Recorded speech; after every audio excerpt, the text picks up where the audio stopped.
مدرسة محمد صلى الله عليه وسلم الجالس معنا فيها يجب ان يقدم التحية العاطرة المباركة للحبيب محمد. وتحيتنا اليك يا سيدي يا ابا القاسم يا رسول الله هي الصلاة والسلام عليك.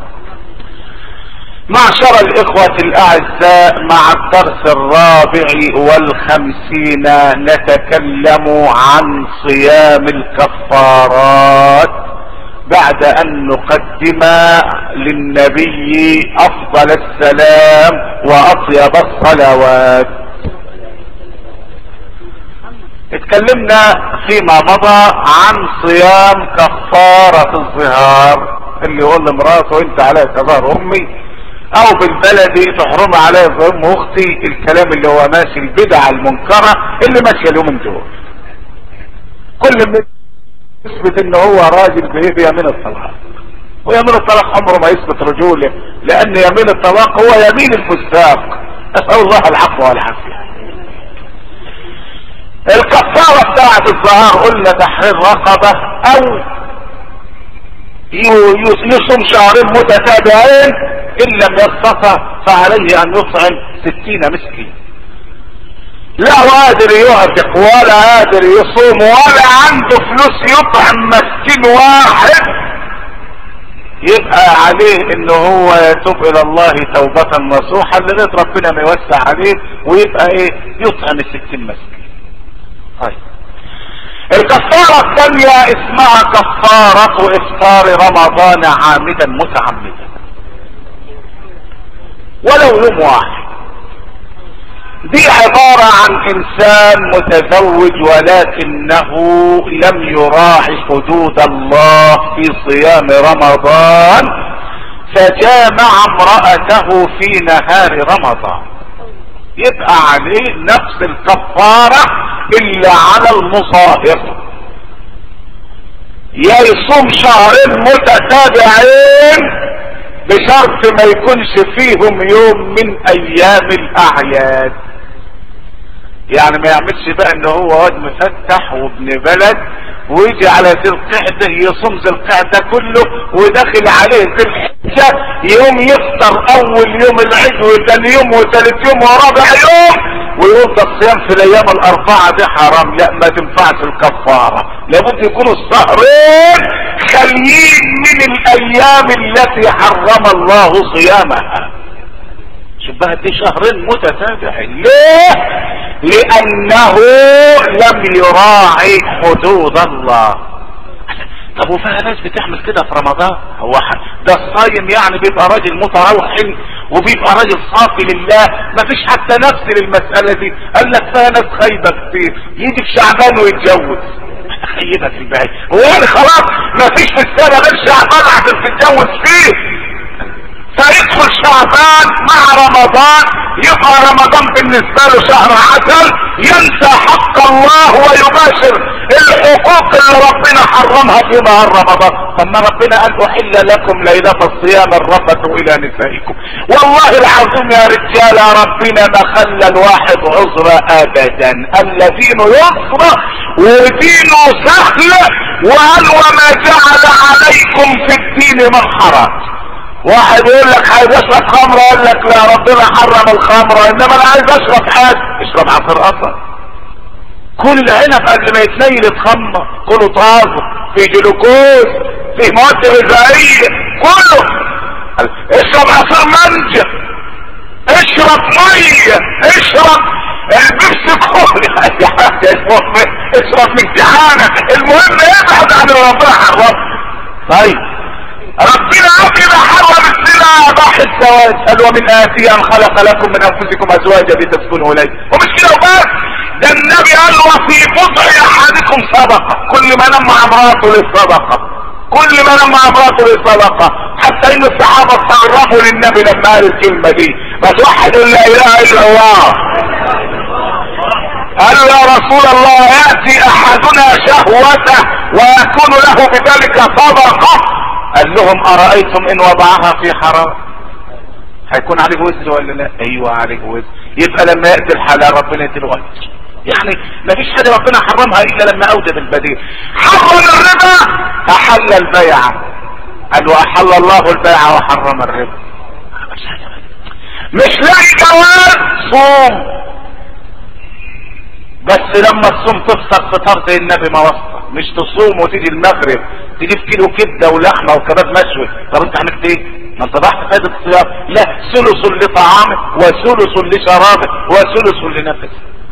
وربنا قال وليستعفف الذين لا يجدون نكاحا حتى يغنيهم الله من فضله. بس يبقى ما في شيء ربنا حرمه الا واوجد له البديل النظيف الشرعي النقي الطاهر العفيف. ادي شرح ربنا، ادي شرح ربنا. ولذلك الاسلام حرم الرهبانيه. الله رهبانيه في الاسلام. ما فيش واحد يقف في صومعه ويقول لا انا متجوز ولا انا عايز اولاد. لا، ربنا عارف ان احنا بشر ولا بد لنا من ان نصرف الغريزة تصريفا سليما. فقال ايه؟ ورهبانية ابتدعوها ما كتبناها عليه. وبعد كده قال فما رعوها حق رعايتها. ولذلك بعد ما سمعنا الصلاة على الحبيب النبي، اللهم صل وسلم وبارك على الحبيب النبي، اللهم صل على النبي. مرات عثمان بن مسعود، وكان عثمان اخا للنبي في الرضاعة، وكان صحابيا مجاهدا عظيما عابدا زاهدا تقيا نقيا ورعا. كان رجل غني. مراته داخله على ازواج النبي في يوم، فرأيناها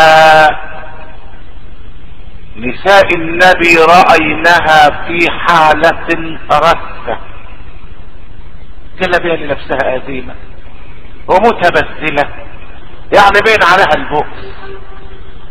قاموا نساء النبي بيسألوها، ما هم نساء النبي ما كانوش قاعدين مع النبي عشان خاطر طبيخ واكل وشرب، دول قاعدين مع النبي عشان يتعلموا ويشرعوا للامة. يعني مش قاعدين زي نسائنا طول النهار تقشر طول وتخرط ملوخية وتتكلم مع جارتها امرهم ما قعدوا مرة يذكروا الله ابدا. النساء بتوع اليومين دول انما قاعدين بس ينحلوا في ثروة العباد. فشوف لما شافوها داخله لابسه اللبس القديم وبين عليها البؤس، ما سابوش الموقف يمر كده، لابد يسألوا عشان يستفيدوا ويفيدوا. قالوا لها كيف انت على هذه الحال وزوجك اغنى رجل في قريش؟ وحد الله، يا سلام. مالك بائسة ليه وحزينة ليه؟ قالت لهم وماذا افعل بغناه انه قوام الليل صوام النهار. احمل ايه بالغنى بتاعه؟ ده طول الليل صلاة وطول النهار صيام. هلبس لمين؟ حزن. المسألة الدين بتاعنا دين منطقي يخاطب العقل الرشيد بالمنطق السديد، مش دين دروشه. لا، ده دين بيدي لكل واحد حقه. نساء النبي صلى الله عليه وسلم ذكرنا هذا الكلام لمن؟ لصاحب الشرع العظيم سيدنا محمد. مسألة ما يصحش السكوت عليه، مسألة عاوزة دراسة. انسانة عندها حياة وعندها كرم اخلاق. اجتماعك بائسة ليه؟ قالت لهم الراجل بتاعي صوام النهار قوام الليل، الليل قرآن وصلاة والنهار صلاة وصيام. كانت تقدر بقى تطلع فيه ما لا عين رأت ولا اذن سمعت ولا خطر على قلب بشر. كانت جوازها سودة ومقببة، هو فيه الحريم ده متنقل بليل على عينه وكف ما هو الكلام كتير. ومش كده بس، وتروح امها وتضع قدامها القرار النهائي، وامها ترفع الدعوة عن مجلس الامن وهب ومسألة بقى ايه تنقلب الدنيا على الراجل. انما شوف الاداء والاخلاق. قالت لهم ده راجل متعبد عارف ربنا، تعديل قيام نهار صيام. الكلام ده فيه غلط؟ مفيش اي غلط، ده شهادة. يعني لو شهادة بقيلة في حق اي واحد مننا يبروزها على طول ويعلقها في الصالون. قوام سواء، مفيش غلط ابدا. مش ناشرين امبارح واحد بيدور مراته غضبانه عند امها، فبيدور في الدرج بتاع الهدوم لقى ايه؟ لقى قسيم الجواز، لقاها متجوزه واحد تاني غير وهي على ذمته امبارح. حاجه يعني ربنا يعدها على خير، والله ربنا يعدها على خير، ربنا طلعنا من على خير والله. لا لا مراته متجوزه واحد غير وهي على ذمته قسيم الجواز. رفع لها دعوه، قالت له يا فلان انا بتجوز واحد ثاني بحبه وبتاع. خلاص هعمل ايه؟ ده شغل ايه؟ ده كويس والله اللي ربنا بيعشينا قبل ما ننام وساترها معاه، ده احنا عملنا زادي. الله ربنا يرحمنا، ربنا يرحمنا. وحد الله، وحد الله، لا اله الا الله. لسان النبي ذكرنا ذلك لسيدنا محمد، لان امر تشريع مش امر، مش عايزين يوقعوا بين عثمان ومراته، لا ده امر تشريع. ما دام ذكروا المسألة للنبي يبقوا عايزين فيها الحكم الشرعي للامة كلها. فلما التقى رسول الله صلى الله عليه وسلم بعثمان بن مظعون، شوف بقى النبي لما يفتح الكلام يفتحه من باب سليم، مش قال له تعالى يا اخويا بقى من اول الشارع، لا يا عثمان انت طالع لي فيها ليه؟ انت مغلب مراتك ليه؟ ايه يا اخويا اللي انت طالع فيه ده؟ تعمل كده سني، خد على جناحك يا عثمان. لا، قال له يا عثمان اليس لك في اسوة حسنة؟ شوف بس الكلام اللي في الفل، الكلام اللي كله جواهر. اللهم صل عليك يا رسول الله، اللهم صل عليك يا رسول الله، صلوا عليها رجاله ولا اللهم صل عليه. يا سلام يا عثمان، انت ايه رايك فيه؟ انت مش ليك فيا اسوه حسنه؟ قال له بأبي انت وامي يا رسول الله. لا اله الا الله. ده عثمان ده راجل عظيم، ده راجل عظيم جدا، ده فقئت عينه في سبيل الله. واحد دب اصبعه في عينه من المشركين قلع له عينه، قلع عثمان عينه. قام واحد كافر قال له ادخل في جواري وانا احميك. الوليد بن المغيرة قال له ادخل في جواري وانا احميك منهم. هم قلعوا لك عينك. قال لهم لا، قال والله لا ادخل الا في جوار الله، وان عيني الاخرى في حاجة الى ما لقيته اختها. ابو مال في سبيل الله، تنقل على العين الثانية برضه في سبيل الله. دول رجالة سيدنا الشيخ رجال صدقوا ما عهدوا الله عليه. ربنا وصفهم بالرجولة في كل آية، يقول من المؤمنين رجال، ما قالش من المؤمنين عيال، ناس بتوع احزاب وبتوع فبركه وبتوع دفاع، لا، من المؤمنين رجال. وبعدين يجي على الجامع يقول ايه؟ فيه رجال يحبون ان يتطهروا.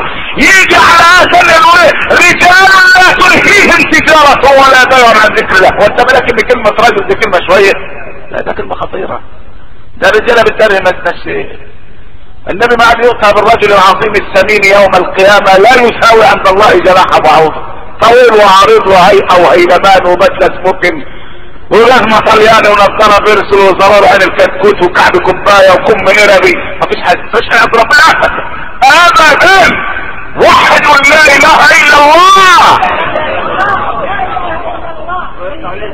يبقى بدأ النبي يفتح الكلام مع عثمان بن مظعون. أليس لك في أسوة حسنة؟ قال له نفسي لك الفداء. ايه وده كلام؟ قال له فبما تحدثك نفسك؟ دخل بقى النبي في الموضوع. ما قالوش مين اللي قال لك، لا، السؤال ده لا يوجه للنبي، يعني النبي ان هو الا وحي يوحى بقى. قال له نفسي تحدثني ام اختصي؟ اخلع الخصية واعيش بدون شهوة. قال له مهلا يا عثمان فإن خصي أمتي هو الصيام. اللي عايز يكبح جماح الشهوة يصوم، انما تقطع خسر خلقة ربنا ده تبديل لخلق الله. فبما تحدثك نفسك يا عثمان؟ قال له نفسي تحدثني ان اترهب في الجبال، اقعد في جبل وابعد عن الناس. قال له مهلا يا عثمان فان رهبانية امتي هي الجهاد في سبيل الله. جاهد، شيل السلاح وقاتل، قاتل في سبيل الله. لغدوة او روحة في سبيل الله خير من الدنيا وما فيها. وحد الله لا اله الا الله. جهاد امتي هو رهبانية امتي. لا عايز يبقى رهباني يترهب عليه بالجهاد، واذا ما كانش قادر على الجهاد يا رسول الله قال له عليه بالحج والعمرة. خلاص. انما عشان يقف في صومعه ويقفل على نفسه لا، ده المؤمن لابد ان يكون آلفا مألوفا وينفع الناس ويمشي في حاجات الناس. فبما تحدثك نفسك يا عثمان؟ قال له نفسي تحدثني ان اسيح في الارض. اتني ماشي كده هو بلاد تشيل وبلاد تودي، واتني ماشي واسيب البيت واسيب العيال وماليش دعوه بوجع الدماغ ده. النبي قال له مهلا يا عثمان فان سياحة امتي هي الجلوس في المساجد وانتظار الصلاة بعد الصلاة. خد بالك يا سيدي، بعد ما توحد كده تقول لا اله الا الله سمعني الصلاة على حبيبنا محمد. شوف الكلام اللي زي الشهد، شوف الكلام اللي ربى رجاله. عايز اختصي قال له لا عندك صيام. عايز اترهب قال له عندك جهاد وحج وعمره. عايز اسيح قال له يا اخي عندك المساجد، صلي الصلوات الخمسه. هو في افضل من المساجد؟ دي راحة القلوب كلها في المساجد. قال له نفسي تحدثني ان اطلق زوجتي. قال له يا عثمان تزوجوا ولا تطلقوا فان الطلاق يهتز له عرش الرحمن. سبحان الله. فبما تحدثك نفسك؟ قال له نفسي تحدثني ان اهجرها. ما دام انت راضي بالطلاق عايش في اوضه وهي في اوضه ماليش دعوه بيه. قال له يا عثمان خيركم من اتاني وله زوجه، واذا اتى احدكم زوجته فكان له منها ولد كان شفيعا له يوم القيامة، فاذا لم يأت منها بولد كان له بذلك صدقة. فبما تحدثك نفسه؟ قال له نفسي تحدثني الا اكل اللحم. قال له حبقى راجل نباتي وماليش دعوه باللحم، لا ليها دعوه بالضاني ولا بالفراخ ولا افعى الجمعيه ولا حاجه، عايش على شويه الخضروات كده اهو. قال له يا عثمان اني احب اللحم واكله ولو سألت ربي ان يطعمنيه كل يوم لاطعمنيه كل يوم. يا راجل كل يا راجل، وما كانش حته لحمه هتقوم ظهرك ازاي؟ هتمشي في الشارع ازاي؟ ده غلبت غشنا من اكل الزيت. لا كل حته لحمه، كل يا راجل بروتينات الحيوانيه ديت عشان تعيش. ده الامام مالك كان يقول لو لم اجد الا ثمن الكتب لاشتري به لحما لبعتها. مش عشان لحمه، عشان يتقوى على عباده الله. ما كانش ياكل لحمه هيقوم الدين ازاي؟ هيقعد يدي درس في مسجد النبي ازاي؟ هيدرس العلم ازاي؟ لابد ياكل. لا تحرموا طيبات ما احل الله لكم. مش يجي واحد يقول لك قال صلى الله عليه وسلم من اكل اللحم 40 يوما قسى قلبه ومن لم يأكل اللحم 40 يوما ساء ادبه. ايه ده كلام ده؟ يعني يقعد 40 يوم ما ياكلش لحمه يبقى اخلاقه سيئه، يبقى الله يعوض على العالم اليومين دول. يعني يبقى اخلاقها كلها زي الزفت اليومين دول بقى. ما لحمه ايه؟ اللحمه اصبحت بخبر كام يعني؟ يعني بتحصل له على كيلو ب 68 دقيقه في ليل بنهار عمال ما يطلع بحته لحمه. الله اعلم جايبينها منين الصيبه. ابو حاجه وبس. اهو لحمه ياتي، سمي الله وابن لحمه ياتي. واحد يا حبيب لا اله الا الله، وسمعنا الصلاة على حبيب الله. فبما تحدثك نفسك يا عثمان؟ قال له نفسي تحدثني الا اضع المسك على جسمي، ما احطش روائح طيبة ولا حاجة اتن كده هوت بعرقي وبعبلي وعايش كده هوت، لا بتاع زينة ولا سرح شعري ولا اكرم جسمي ولا اغتسل. قال له يا عثمان اني احب المسك وانني اضعه يوم الجمعة لا مترك له عندي. من السنة ان الانسان يضع روائح طيبة وهو جاي يصلي الجمعة عشان المجتمع. وبعدين قال له يا عثمان هذه سنتي، لا ترغب عن سنتي فإن من رغب عن سنتي فمات حولت الملائكة وجهه عن حوضي يوم القيامة. لا إله إلا الله. اللهم لا تحرمنا أجره ولا تفتنا بعده، اللهم لا تحرمنا أجره ولا تفتنا بعده، اللهم احشرنا تحت لوائه، اللهم أوردنا حوضه واسقنا بيده الكريمة شربة ماء لا نظمأ بعدها أبدا. يبقى الإسلام لما قال يا صيام عامل الليل كله افطار. يبقى لما يجي واحد بالنهار بقى يجامع الإسلام يقول له شوف بقى لابد أن تتعلم الأدب، لأن ربنا ختم الآية بتاعته حل لكم ليلة الصيام الرفث إلى نسائكم، ختمها بقوله تلك حدود الله فلا تقربوها. اوعى تقدم وجهها. شوف انت بتخزن سلك الكهرباء بتبعد عنه ازاي، وبعدين يقول لك فيها اسلاك شائكه يعني لو ما تقربش، لان لو قربت العسكري هيديك بالنار. حدود الله اولى بالاحترام، حدود الله اولى بالاحترام. ربنا قال فلا تقربوها، لا تقربوها. ربنا حتى حدودا فلا تعتدوها، وامر باشياء فلا تضيعوها، وحرم اشياء فلا تنتهكوها، وسكت عن اشياء رحمة بكم من غير نسيان فلا تسألوا عنها. واحد لا اله الا الله. خلاص يبقى اللي يجامع في نهار رمضان عليه كفارة ككفارة الظهار، صيام شهرين ان لم يستطع اطعام 60 مسكين. طيب وابو حنيفة برضو قال ان اللي ياكل عامدا متعمدا في نهار رمضان مش ضروري يكون جماع، لا اكل وشرب، ماشي في نهار رمضان وماسك السجارة، صحة تجر قطر سكة حديد وفطران، ماسك فنجان القهوة وبيشرب، ومش بيفطر وبس وبيجاهر الله بالمعصية.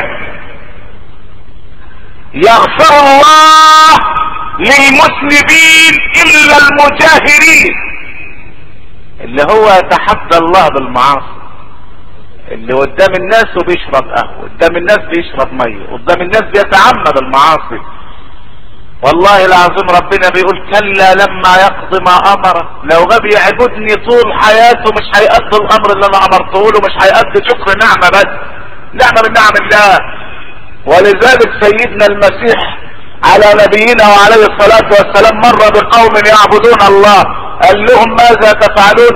قالوا له نعبد الله طمعا في جنته، فقال لهم ابشروا بالجنة.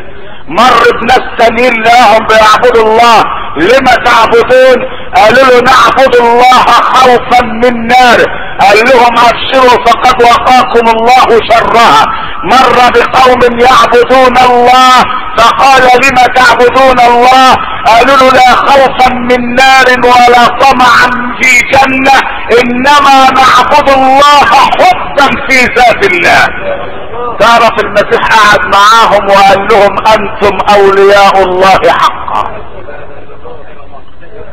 يا سلام، يعني كلهم يعبدون من خوف نار ويرون النجاة حظا جزيلا، او ان يسكنوا الجنان فيحظوا بقصور ويشربوا سلسبيلا.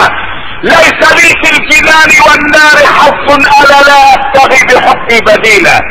اللي يحب يصلي على الحبيب. ولذلك لما بيتكلموا عن شكر الله بيقولوا الشكر 3 اقسام.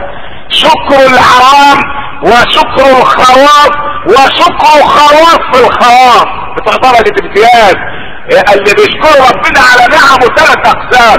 ال3 اقسام ايه؟ قال لك وحد من لا يغفل ولا ينام. اول قسم شكر العوام. العوام اللي هم بيشكروا ربنا على النعم. ربنا يديله فلوس، اللهم لك الحمد يا رب، اللهم لك الحمد، يلا نصلي، يلا ده الفجر من الصلاه خير من النوم. ربنا يبتليه باختبار بسيط يدخله في حصه حساب. اعوذ بالله، امال كنا بنصلي ليه؟ كنا بنعمل ده شكر التجار. ده شكر التجار، ان اعطوا منها رضوا وان لم يعطوا منها اذا هم يسخطون. شكر الخواص اللي هم يشكرون الله في الرخاء والشده. ادعهم صحه، اللهم لك الحمد. ابتلاهم ببلاء، اللهم لك الحمد.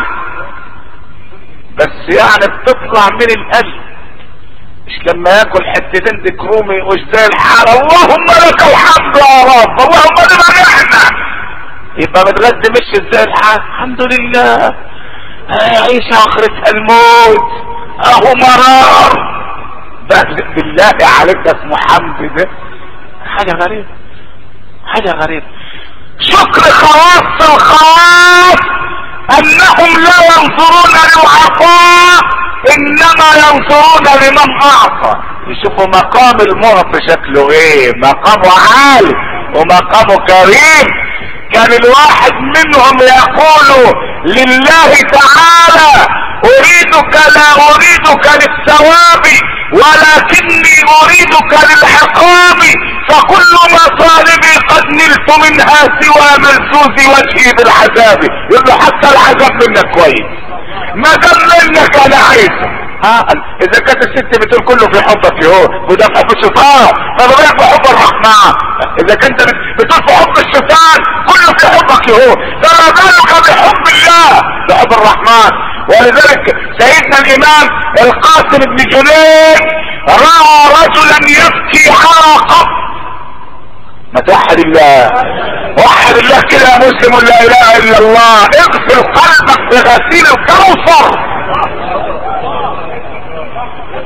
الامام الجنيد اللي هو استاذ العارفين راى رجلا يبكي عرقا.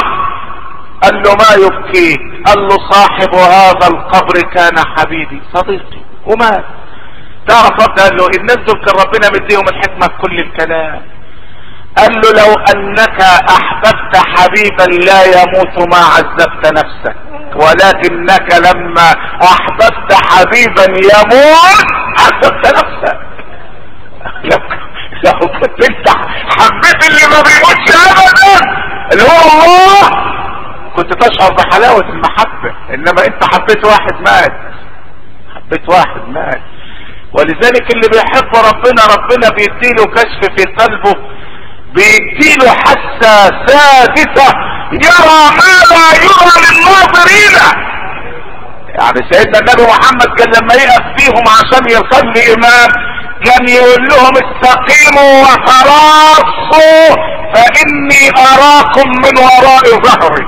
كشف يعني مرة واقف مد وشه للقبلة وهيصلي، قال لي واحد في اخر الصف استقم يا فلان، والله ما انت وشه له، هو مد وشه للقبلة. كشف، مراية خلفية، مراية تعكس الصور قدامه. ليه؟ لانه عصر القلوب واعظم القلوب. وحد علام الغيوب لا اله الا الله.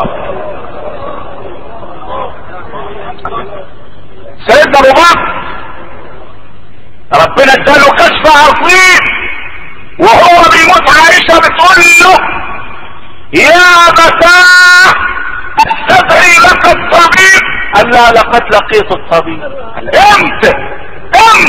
قال لها لما لقيته قال لي انا فعال لما اريد. عرف انه هيموت، عرف انه هيموت.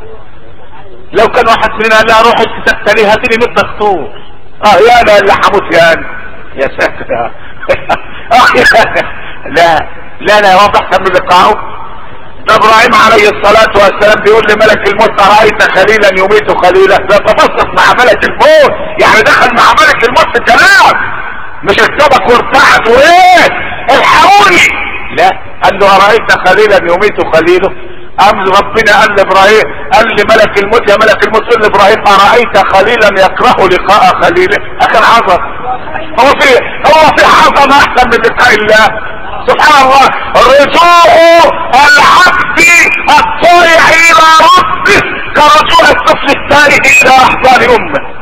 عايزين بعد كده بقى عايز فيها طول النهار وعمالين مدورين على باب النقلافون يلي بقى عايز سايح. شوف بقى فرحته لما يلاقوا امه ايه بعد شهر بقى سايح.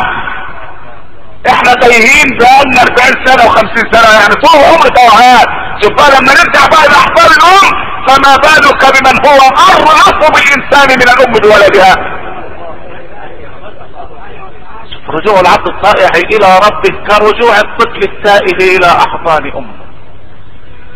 ولذلك يعني الناس وهي في ليلة لقاء الله كان الواحد وهو نايم على فراش الموت تبص لوشه تجد فيه ابتسامة ونور. الله انت هتموت، ايه اللي جاب الابتسامة الحلوة دي؟ ده احنا عمرنا مش نبتسم الابتسامة دي. ايه النور اللي ربنا حطه في الشمس؟ لانه هيقابل حبيبه مبتسم. انت قاعد جنبه انما انتش عارف هو بيقول ايه، او انت قاعد جنبه انما ما انتش عارف هو شايف ايه. ربنا بيقول ونحن اقرب اليه منكم ولكن لا تبصرون. اولى اذا بلغت الحلقومة وانتم حينئذ تنظرون ونحن اقرب اليه منكم ولكن لا تبصرون. ده هو شايف حاجة انت مش شايف. ده عمر بن عبد العزيز الكشف اللي كان عنده وهو نايم على فراش الموت مراته فاطمة بنت عبد الملك قاعدة جنبه قال لها يا فاطمة قومي الان من هنا فاني ارى رجالا يدخلون علي ما رأيت مثلهم قط. قوم الا الاوضه انزحمت، قوم انت توكلي على الله اللي فيها ناس داخله ضيوف لسه ما شفتهمش قبل كده ملائكه. ان الذين قالوا ربنا الله ثم استقاموا تتنزل عليهم الملائكه الا تخافوا ولا تحزنوا وابشروا بالجنات التي كنتم توعدون نحن اولياؤكم في الحياه الدنيا بس لا وفي الاخره. وفي الاخره قال لها قومي دلوقتي لاني ارى رجالا ما رايت مثلهم قط. الاوضه مليانه فانت توكلي على الله استاذني اقعد معاك يا امير المؤمنين. قال لها لا ده الاوضه اتملت ناس. اخر ايه اراها شوف حتى هم على فراش الموت ما كانوش ينسوا القرآن. شوف احنا على فراش الموت بنتبدل تقول لواحد لا اله الا الله يقول لك يا اخي بالحمد انا لسه بدري مش هموت دلوقتي. سبحان الله. طب تنتج المفتاح بتاع الخزنه من تحت راسه يقول لك هو يصرخ مش عارف يتكلم هات المفتاح. افتحي بقى ابو مفتاح الله يسهل عليك ده احنا بنفتح لك التربه. انت فين انت فين. يقوم اخر آية عمر بن عبد العزيز يقراها تلك الدار الاخرة نجعلها للذين لا يريدون علوا في الارض ولا فسادا والعاقبة للمتقين. والعاقبة لمين؟ للمتقين. وحد رب العالمين. شوف بقى الكشف اللي كان عند سيدنا عمر. ما هو النبي قال ان في كل امة محدثين ولو كان فيكم محدثون لكان عمر. محدث يعني ملهم. ملهم يبقى بيخطب في المدينة المنورة وعلى منبر الحبيب النبي وهو امير المؤمنين والجيش بتاعه على بعد الاف الاميال بيحارب في بلاد ايران في فارس بقيادة سارية ابن حصن. وبعدين يبص لقوا عمر قطع الخطبة فجأة بعد ما كان بيقول بسم الله الرحمن الرحيم وهو بيخطب ويفسر القرآن يلاقوه قطع الكلام فجأة وبيقول يا سارية ابن حصن الزم الجبل الزم الجبل. سبحان الله. ايه هو الامير المؤمنين جبله ايه اللي جرى الامير المؤمنين. وبعدين بعد الصلاة يقوم علي بن ابي طالب يقول له يا امير المؤمنين ما الذي حدث. احنا بصينا لقيناك سبت الكلام اللي بتخطب فيه وبتنادي على سارية. ده سارية ده في بلاد فارس بيحارب. ده بتنادي له ازاي؟ لا معاه لا جهاز لاسلكي ولا تلغراف لاسلكي ولا جهاز رادار ولا تلفزيون ولا حاجة ابدا. راجل بيخطب على المنبر في امان الله والثاني لواء في الجيش بيحارب في بلاد ايران. سارية ده كان لواء في الجيش بيحارب بيجاهد. انت بتنادي على سارية هيسمعك؟ سبحان الله. انا قلت ايه عمر انا قلت ايه مش عارف. قال له يا علي لقد رأيت جيش المسلمين سيلتف العدو به فأمرتهم أن يلزموا الجبل. وبيخطوا، هو بيخطب الجمعة يوم يبص يلاقي الشاشة عرضت عليه المعارك الحربية، لأنه طلع المنبر وقلبه مشغول بالمسلمين وبمصالح المسلمين. مش شايفهم ينذبحوا في اليمن وهو بيشفط؟ لا ده طلع المنبر ودماغه هناك. فشوف عرضت الصورة، قال له الزم الجبل. قال له طب لما يجي سريع نسأله، دي سريع من ايه؟ انت ما سمحتش حاجة يا سريع؟ قال له خبر يوم الجمعة بصيت لقيت صوت كصوت امير المؤمنين بيقول الزم الجبل الزم الجبل، فوالله لولا اننا لزمنا الجبل لالتف بنا العدو وهزمنا. الله امر بكم نادى عليه في نفس الوقت وفي نفس الحال ونفس الصوت. اسأل الله ان يكشف عنا الكرب، ان يكشف عنا البلاء. اللهم اتنا من لدنك رحمة وهيئ لنا من امرنا رشدا وعلمنا من لدنك علما. اللهم صلنا ولا تقطعنا وعافنا واعف عنا. اقول قولي هذا والى اذان العشاء باذن الله تبارك وتعالى. قولوا اللهم صل على محمد وعلى ال محمد كما صليت على ابراهيم وعلى ال ابراهيم وبارك على محمد وعلى ال محمد كما باركت على ابراهيم وعلى ال ابراهيم في العالمين انك حميد مجيد. اللهم رب هذه الدعوة التامة والصلاة القائمة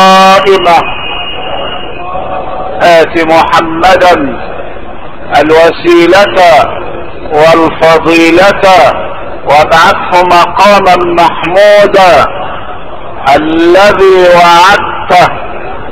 تبنا الى الله تبنا الى الله تبنا الى الله ورجعنا الى الله وندمنا على ما فعلنا وعزمنا عزما اكيدا على اننا لا نعصي الله.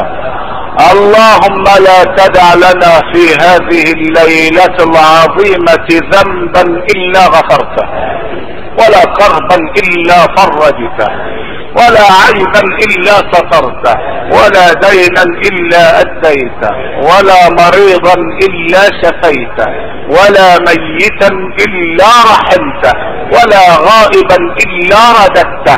اللهم ارحم ضعفنا وتول امرنا واحسن خلاصنا وفك اسرنا واحسن ختامنا واختم بالباقيات الصالحات اعمالنا. اللهم الهمنا قبل الموت توبة وعند الموت شهادة وبعد الموت جنة ونعيما. امين امين يا نعم المولى ويا نعم النصير. غفرانك ربنا واليك المصير. وصلى الله على البشير النذير سيدنا محمد وعلى آله واصحابه اجمعين. واستودعكم الله الذي لا تضيع ودائعه. والسلام عليكم ورحمة الله وبركاته.